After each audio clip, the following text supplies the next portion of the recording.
за македонските работи со примариус доктор Јордан Пачков и Лазар Темелков. Почитувани, добро вечер во новото издание на емисијата за македонските работи на Радио Слободна Македонија. Емисијата ќе ја почнам директно без некој особен вовед со оглед на тоа што во неа постојано разговараме за актуелни теми, најчесто за теми поврзани со политичките случувања во земјава, а неделава без сомнение тоа е извештајот на Европската комисија. Добро вечер за доктор Јордан Пачков, поранешен пратеник во Македонското собрание. Добро вечер до вас и до сите оние кои што вечерава не следат преку етерот на Македонското радио Слободна Македонија. Па ете, се надевам дека и овој пат ќе бидеме интересни или поточно речено ќе го задржиме вниманието врз сето оно што се случуваше во текот на изминатата недела.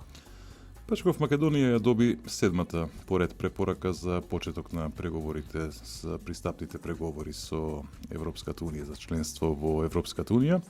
Овој пат има една разлика, препораката е условена.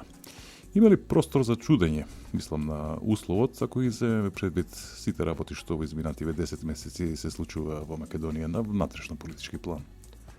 Па ајде вака да кажеме дека таа е прво седма, што значи 7 пати добиваме препорака, не се тргнува речиси од место во однос на имплементација на таа препорака, а ние знаеме кој што е причината, и затоа и ова седма поред, иако условена, не изненади. На некој си начин не покрена, освен лавина анализи, толкувања од политичките партии, од па дури од обичниот граѓан и така натаму, се обиди да се прокоментира онака како што некому тоа му одговара. Најбитното е што добивме препорака. Така. Иако оваа препорака не можам да ја споредам со претходните препораки од минатите години, кои што беа многу поиздржани, но во кои што сепак како лајт мотив се некако условот беше решавањето, заедничкото решавање на името на Република Македонија со јужниот сосед. Овој пат е условена, од која е причина? Од проста причина што имавме 9-месечна политичка криза. Јас искрено да ви кажам, не сакам погрешно да бидам сватен, иако е добиена препораката, со ова не е завршена политичката криза во Република Македонија. Може би престрого анализирам, но во секој случај, знаејќи дека потоа следи и второто полувреме, спорски да се изразам, и очекуваме многу уште недоречености. Затоа што пред се и самиот договор, политички договор во бржино, не е оној кој што првично беше потпишан на таму некаде 5 јуни и 15 јули. Истиот доживеа ново проширување, па затоа и се плашам дека сето ова нема да заврши, затоа што некој кој што сака од таа политичка криза да го добие најголемиот бенефит, нема да застане со ова што сега се случи. Може би првичните потези, односно реакции одат во прилог на тие кои што се трудеа да влезат во владата на Република Македонија без избори, без поддршката на народот и така натаму. Но во секој случај морални победници ќе ги видиме на 24 април 2016 година, кога не Европската Унија, туку народот решава кому така наречениот брод, ајде да го кажеме Македонија, кој што плови по бурните води, политички води, ќе му ја подели капетанската улога. Јас се надевам, искрено да ви кажам дека на вистина добро е на некој си начин што навестуваме крај на политичката криза во Република Македонија, но како што реков, таа се должи пред се на реформските зафати кои што ги спроведе владата на Република Македонија и покрај од петни жили најавуваното нарушување на сето она што е договорено во пржина. И се наметнува едно подпрашање. Дали само политичкиот момент во земјава беше причината за ваквиот потек на Европската Унија да постави услов паралелно со давањето препорака? Па видите, на некој си начин и Европската Унија не е наивен играч, иако како посредник се обидуваше во неколку наврати да ги помири под знак наводници двете политички опции во решавање на таа криза која што започна пред некаде 9-10 месеци. Ние заедме на што се изрази тоа. Уште во 2013 година, кога 2013-2014 година, кога беа последните воредни парламентарни избори во Република Македонија, немаше признавање на тие избори од страна на СДСМ. Потоа уследи абстиненција на избраните пратеници кои што добија доверба од страна на СДСМ од народот. Пратениците не дојдоа во пратеничките клупи, значи го игнорира работењето на Собранието на Република Македонија, за да вие знаете што се случи на 5 мај што се случи некаде на 9 и 10 мај во Куманово, во населбата Диво населје и така натаму и така натаму. Тоа само ја продлабочи веќе навестената политичка криза од страна на СДСМ. Точно е дека за кавга се потребни двајца, но онатаму во разговорот се надевам дека ќе имам шанса да кажам и тоа колку се попустите од едната и од другата страна попуштањата, за да се конечно најде компромис или некое решение, македонскиот народ да не биде заложник на една политичка опција која што се обидува по трети или четврти пат да дојде на власт без да ги добие изборите, без поддршката на граѓаните. За Европската Унија, фактички, во наводници или на некој си начин, пошто и нашиот јужен сосед, Република Грција е членка на Европската Унија и така натаму, ова е само, како некој си начин, продолжување или купување на време, со што името се става во заден план. Самиот факт дека овие преговори се ултимативни или поточно условени и дека истите, епилогот на истите ќе го видиме на 24 април, значи после изборите, што навестува?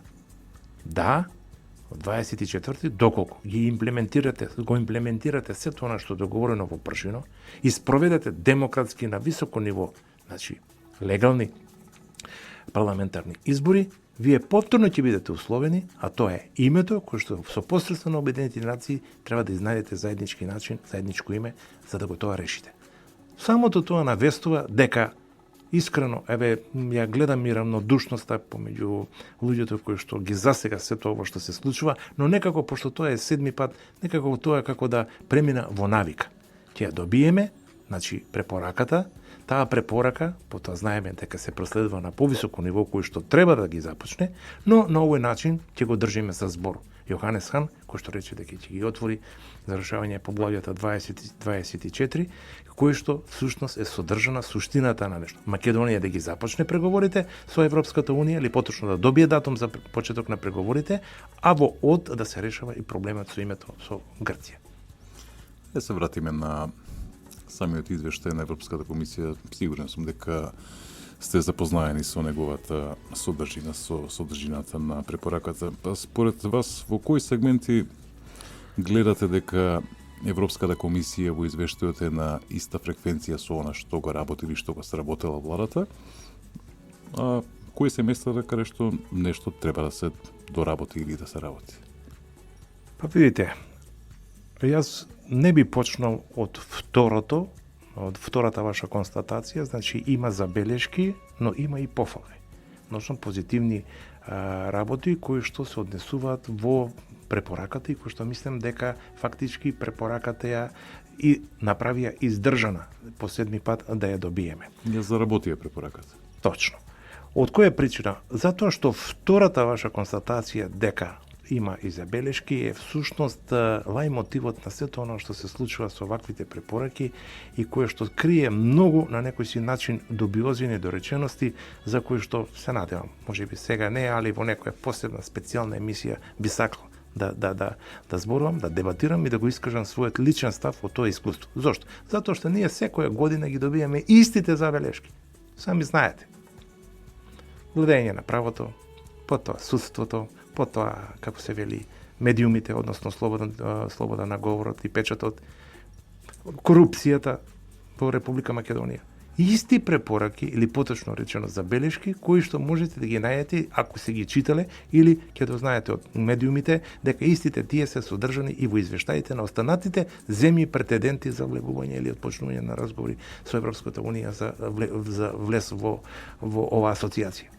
Што значи како да е пресликано и покрај тоа се взимам право да кажам дека овој пат не се согледа. Зошто велам дека не се согледани сите критериуми?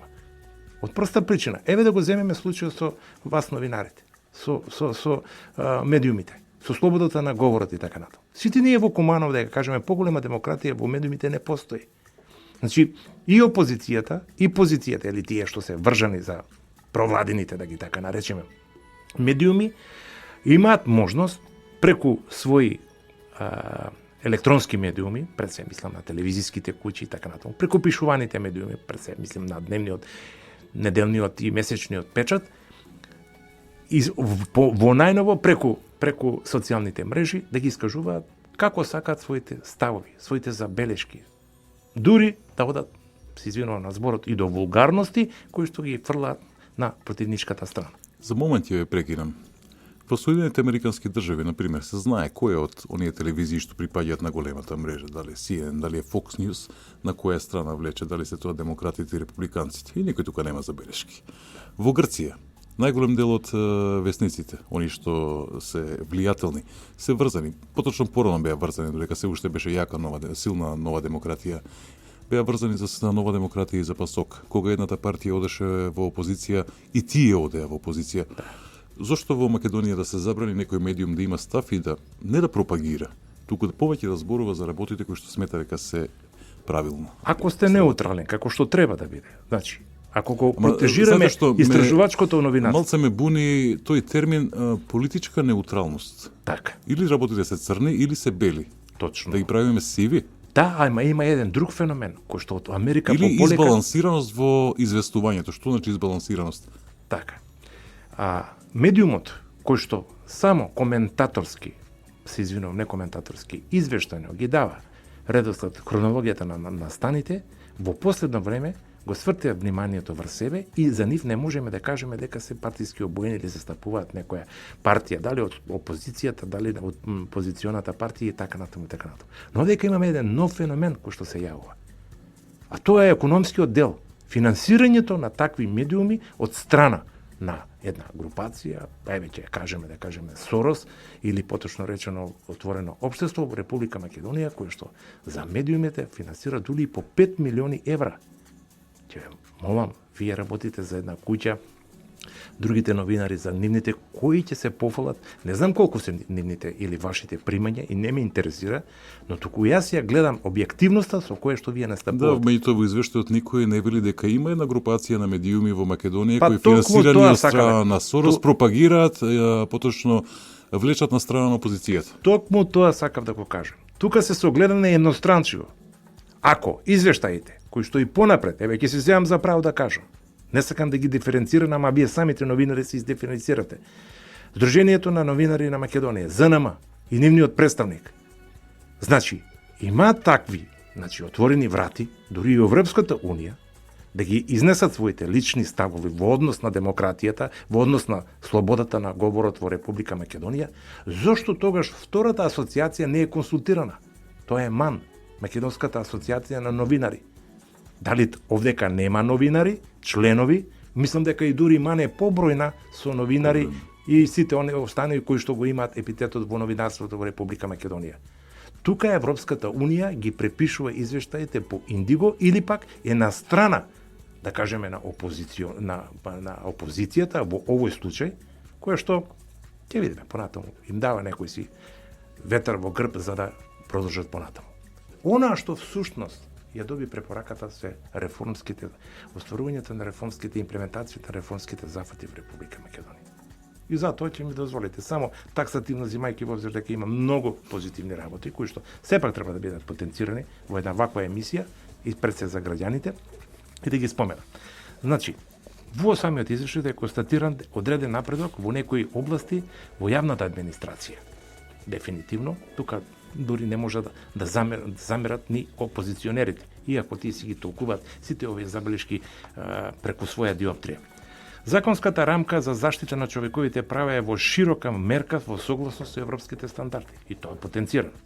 Македонија генерално одржува добри односи со соседите, значи ги подобривме. Дури она што ни беше забележено од претходниот извештај, ако се сеќавате, меѓусоседските односи со Бугарија, не само со Грција, со Бугарија, Македонија направи многу големи чекори во тој поглед и мислам дека и тоа го почувствува дури и соседите, односно источните соседи, тоа е бугарите. Прашањето за името е проблемот. Точка на сопнување во каде што се оградува Европската унија, да, вие тоа ќе си го решавате во посредство на Соединетите нации и така ќе изнајдете компромисно решение и мислам дека тоа ќе биде главната точка за решавање, односно за отворање на престапните разговори за влез во Европската унија. Позитивен развој, особено во делот на создавање на поголна бизнис клима. Па ќе извинете, ќе употребам еден многу незгоден термин, па тоа се гледа од авион. Па зарем треба Европската унија да го потенцира. Добро што го потенцира, но сакам да кажам дека и без тоа, не само заради тоа ни е на нас многу од битна, односно на владата на Република Македонија, од многу битно значење затоа што преку подобрувањето, значи на обезбедување на една полна бизнис клима, знае се што дава реперкусија.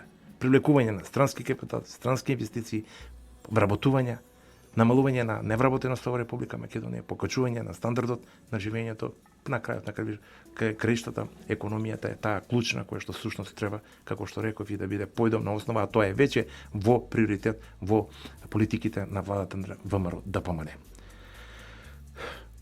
Владата потенцирано и тоа дека продолжува да го зголемува, значи да го промовира растот и вработувањето преку големи инфраструктурни инвестиции, со воведување на странски капитал, потоа подобрување на извозната структура, потоа позитивно беше што кажа дека владата успеа веќе со години наназад да го одржува на мали проценти инфлацијата во Република Македонија, стабилноста на денарот како валута, да не кажувам за цените на кои што се стабилни, успешно ја одржуваат македонската валута, пред друго на поевтинување на особено на продуктите за исхрана во Република Македонија.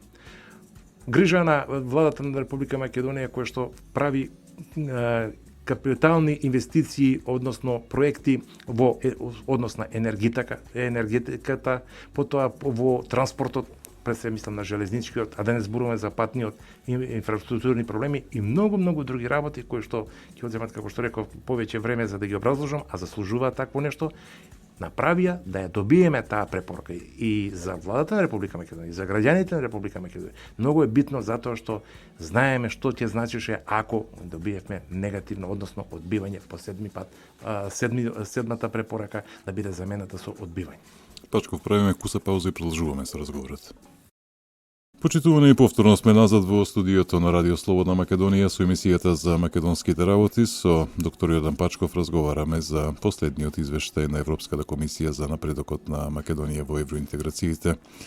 Господине Пачков, почнавме малку да ја чепкаме содржината на извештајот. Препознавате ли уште нешто во содржината на текстот на препораката, во делот на забелешките сега велам, не во делот на што е добро направено, нешто што директно и дува во грб на опозицијата и дава залет? Па ја мислам дека опозицијата се охрабри затоа што нивните настапи веднаш по донесувањето на оваа седма препорака, каде што себе се сметаат како најзаслужни за таквото нешто, всушност и вроди еден голем оптимизам.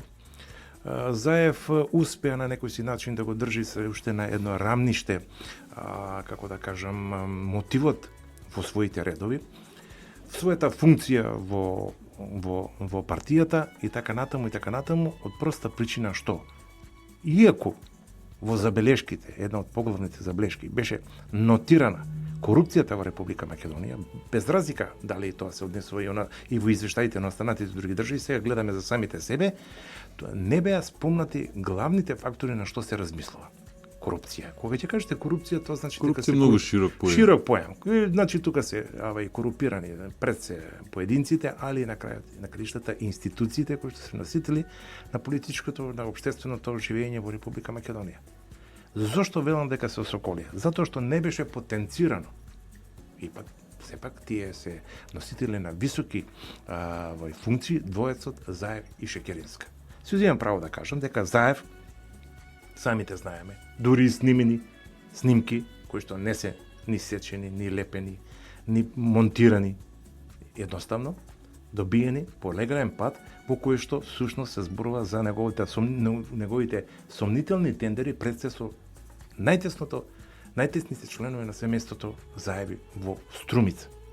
Потоа, да не зборуваме за барањето мито од некаде 200.000 евра, кој што треба по некој си начин или природен повод наводници пат да стигнат до вицето. Ајде сега малку карикирам, немате погрешно да сватите, не сакам да предизвикувам интермеца во моето излагање, но пари кои што сериозно треба да се разгледа, еве и шанса на главната обвинителка се занимава со оваа проблематика, кои што всушност ќе одеа на контото на Заеви. Градоначалникот, кој што требаше да реши многу инфраструктурни проблеми во неговата родна Струмица, тој сепак прво градоначалник на избран легитимно од народот на Струмица да биде прв човек во Струмица, никој не му брани да биде и лидер на партијата, на опозиционата партија, на СДСМ, во случај ги запостави сите оние ветувања, што значи едноставно не ја кажувал вистината и изборите ги добил, се извинувам, на лажење. На крајот на краиштата,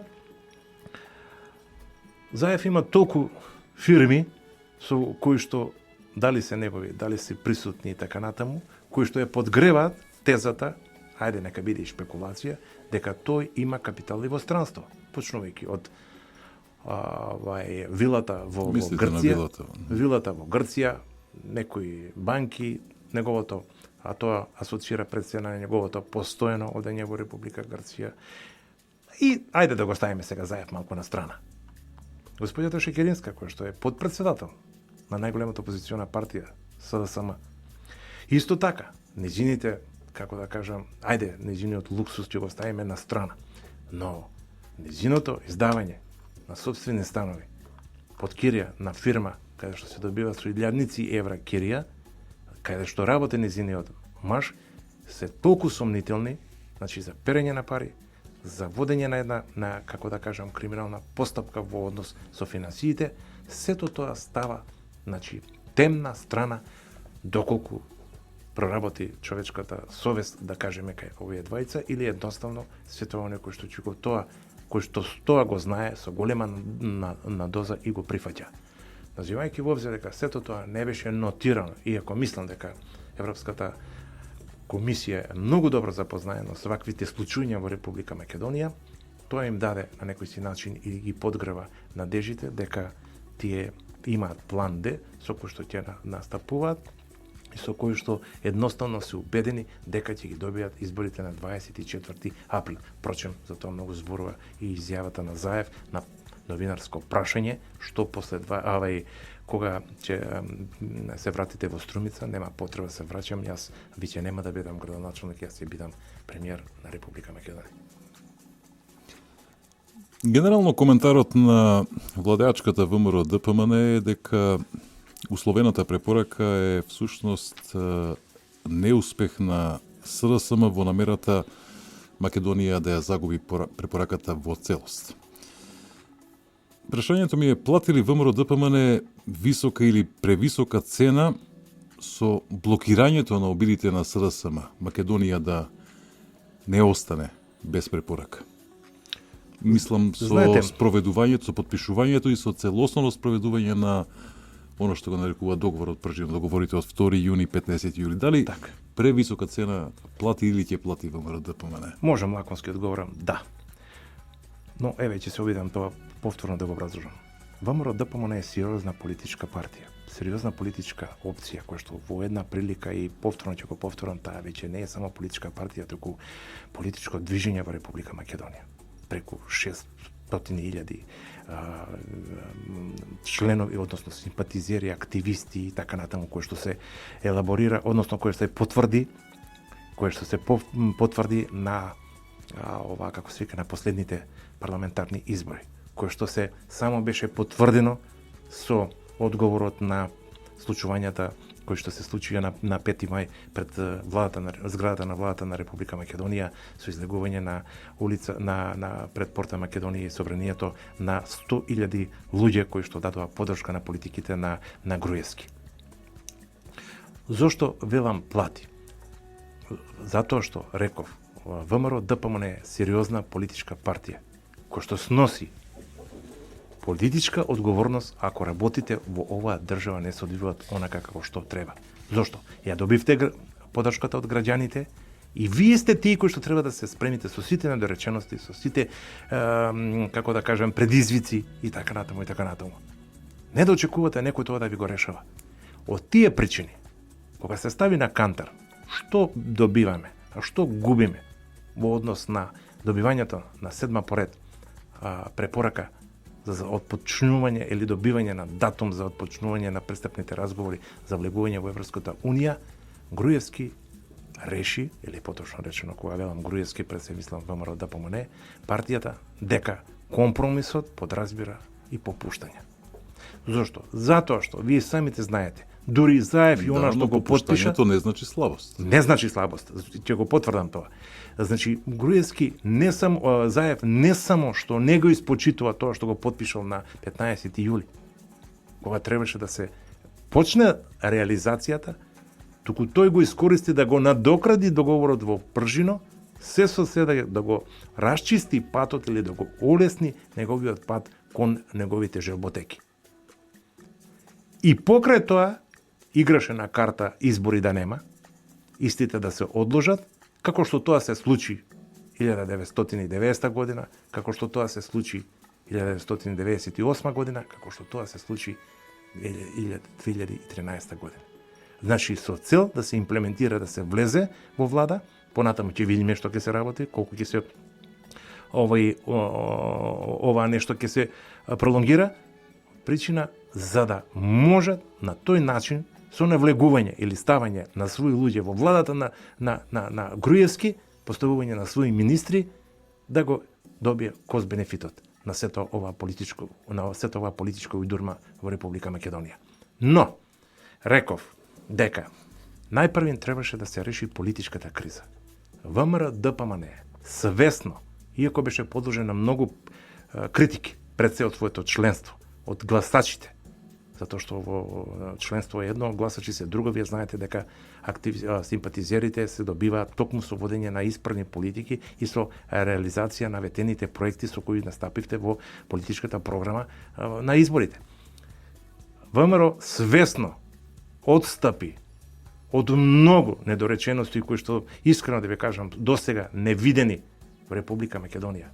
Дури одстапувајќи од тие своји цврсти ставови, го наруши законскиот ток на случувањата во Република Македонија со формирање на специјалното обвинителство, кое што не знам дали е повлечена постапката барањето за испитување на... Една е повлечена, на Тодор Петров остана.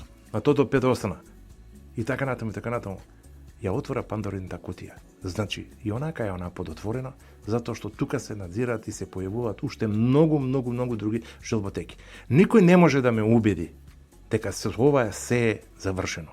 Јас, искрено да ви кажам, малку сум и песимист или песимистички гледам на случувањата на ова што се случи. Допрва македонската јавност ќе биде повторно во фокусот на странските интересирања. Со инциденти, со ексклузивитети, со некои работи, бомбите повторно ќе заживеат. Ја барс така се надам. Зошто? Затоа што едно е сигурно, на 24 мај на април ќе има избори. Но ќе има затоа што ние мислиме дека така ќе биде. Или пак тие ќе бидат без СДСМ, кој што ќе бара на тие избори, ако се одвиваат работите онака како што почна. Кој ќе гласа за ВМРО освен нивното членство? Зашто? Затоа што неговите гафови, неговите лаги, неговите, како да кажам, испади, инциденти и така натаму, не може да го убедат македонецот или гласачот во Република Македонија дека овој премиер, ако дојде по некој основ да ја води државата, дека сето тоа нема да биде чиста лага. Од тие причини ВМРО ДПМН, земајќи во обзир дека представува главен политички фактор во државата, во водењето на стратешките политики кои што носат само бенефит за граѓанството на Република Македонија, направи такви остапки за кои што искрено да ви кажам, многу ми е тешко и да разговарам, затоа што немате сериозен противник. Не сериозен во тоа смисла дека никого не сакам да подценувам, него несериозен во своите постапки. Проследете ги дневниот печат или вие како новинари имате сигурна информација од прва рака што се има во четвртокот јавено, односно држено трибина или не знам разговор со своите и што се реколо во своите изјави и така натаму. Значи, нешто се случува што всушност е резултат и тоа е пред се заради попусливоста на водечката партија во Република Македонија, ВМРО. Пачков, ни се ближи времето за пауза. Ве молам за еден кус одговор. Можете ли да предвидите, да антиципирате кој ќе биде следниот потек на Европската Унија по април, по едни совршено организирани и одржани избори, што всушност е и приоритет во моментов на ВМРО ДПМН? Така. Значи не ставам посомнеш по знак прашање дека изборите ќе бидат така како што треба. Изборите не се случи нешто непредвидено. Ако иде се како што треба, јас мислам дека сериозноста на Јоханес Хан ќе дојде до израз, поточно речено, тоа што го вети, и тој затоа што и тие се наоѓаат во една многу, како да кажам, пат позиција. Седми пат давате препорака, не може да се имплементира, не е изговор името, не се изговор реформите, затоа што се спроведуваат и понатаму до тогаш ќе се спроведат според она што го бараше Европската Унија, ќе се исчисти изборниот за список на гласачите, ќе се донесе изборниот закон, ќе се министрите веќе се изгласани, односно прифатени во Собранието на Република Македонија. Многу работа и тоа ќе го решат. Но ќе искрснат нови проблеми, искрено ви кажам. Ако не искрснат, тогаш Јоханес Хан и Европската Унија се на потек. Зошто? Зашто веќе имаме едно условување. Македонија не е членка на Европската Унија, а Македонија ја сметаат како членка која треба да ги згрижи бегалците из Сирија и од Африка, да направи дури сместувачки капацитети, негде се планира и покрај децитните изјави дека Македонија не е во состојба да го направи од изјавата на председателот Иванов, значи да се планира, тие веќе планираат нека 20.000 бегалци да бидат згрижени во Република Македонија. Па која е таа економска моќ? Како ќе може Македонија да се справи со тој проблем? Значи тие не ве подриваат уште во самиот старт, во темелите. Тоа е, мислам дека ќе биде барањето од Европската Унија и фактички ќе биде мерило за тоа колку сме ги одржале оние подпишани заклучоци од состанокот во Пршина. Пауза и завршуваме со емисијата со уште едно прашање. Добро дојдовте назад во студиото на Радио Слободна Македонија во емисијата за македонските работи. Господине Пачков, една работа е сигурна се, што е сигурно, гледано барем од денешна перспектива, тоа е дека избори на пролет на 24 април ќе има. Собранието си ја заврши својата работа, ги изгласа сите оние пакет закони после лидерската средба во клубот на пратеници. Министрите на СДСМ влегоа во владата на ВМРО ДПМН и ДУИ. Очекуват, не е советно да кажам очекувате со оглед на тоа што изразивте мала доза на скепса, на песимизам. Дали сметате дека мазно ќе се одвиваат работите во следните 4-5-6 месеци колку има до изборите, или пак влегувањето на СДСМ во владата може да послужи како механизам за обструкции кои повторно ќе ја вратат и ќе ја заострат политичката криза? Ќе има и такви потези. Земајќи во обзир дека според мене, не сакам никога да навредувам, СДСМ имаше многу поголем или подобар, па и политички, зошто да не, кадар кој што можеше да ги заземе тие позиции без тенденција.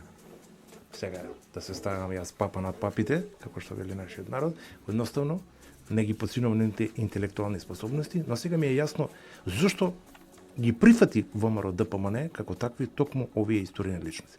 Затоа што тие се носители на високи политички функции во СДСМ.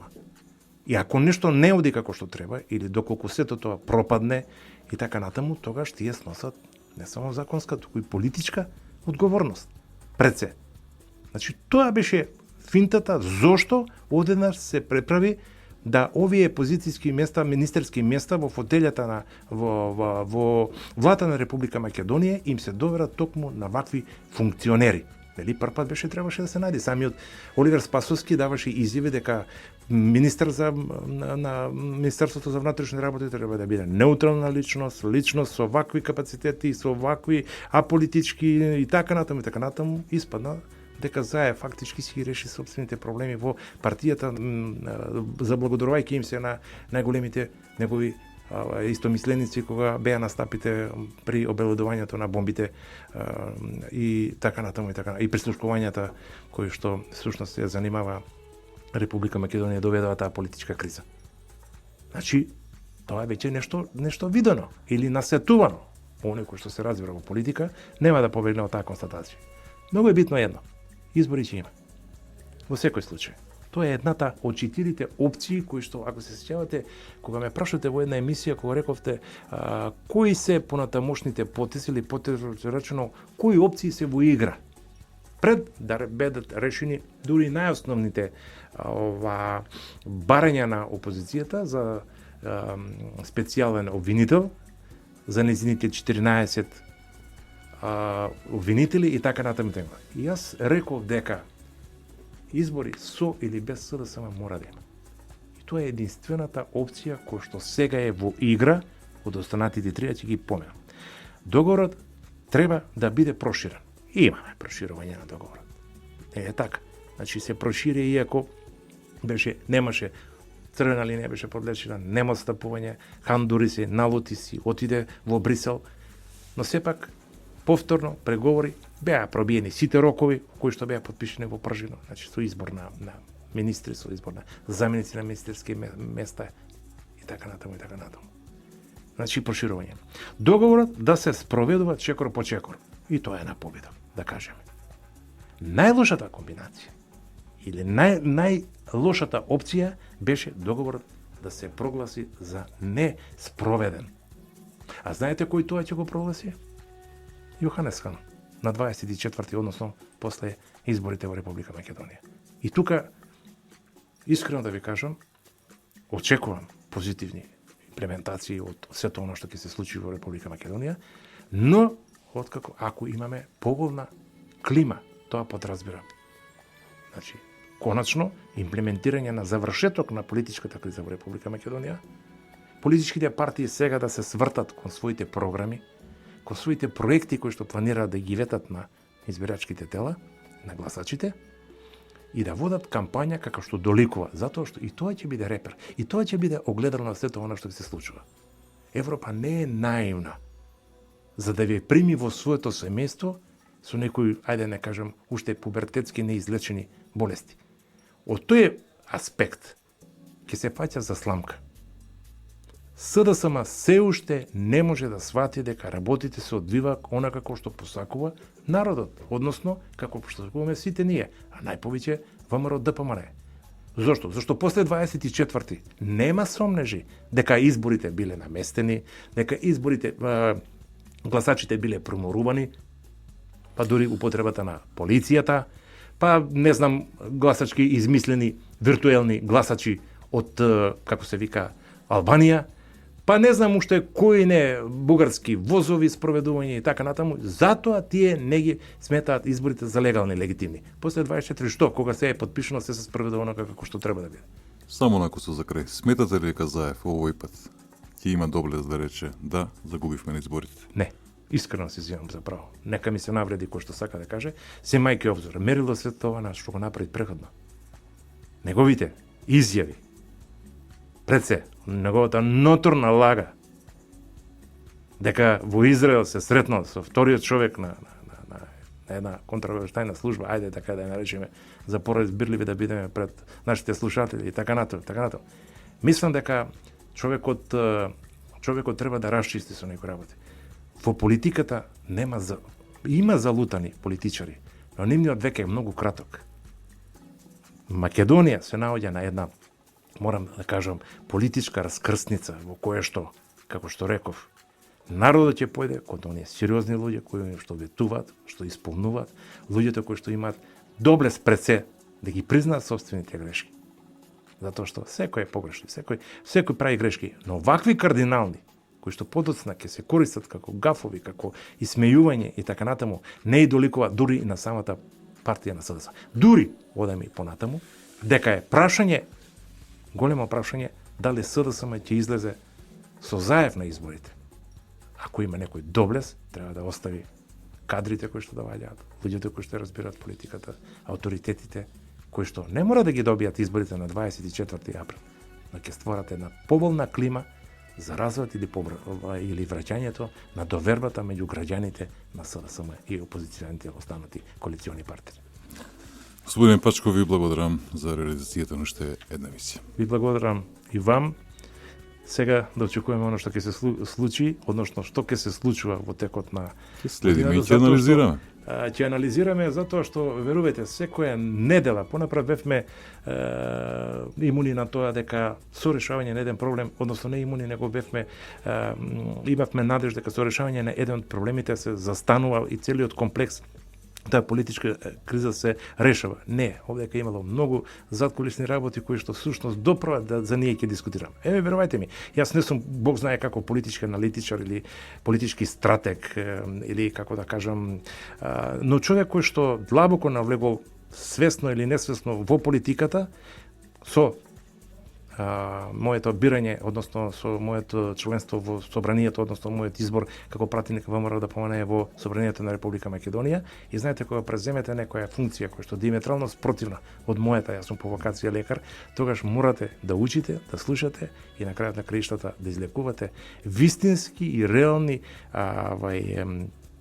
како да кажам, не моменти сега мислата ми побегна, во секој случај да употребувате аргументи кои што подоцна ќе бидат сите и нема да бидат вон брановата должина од интересите на Република Македонија.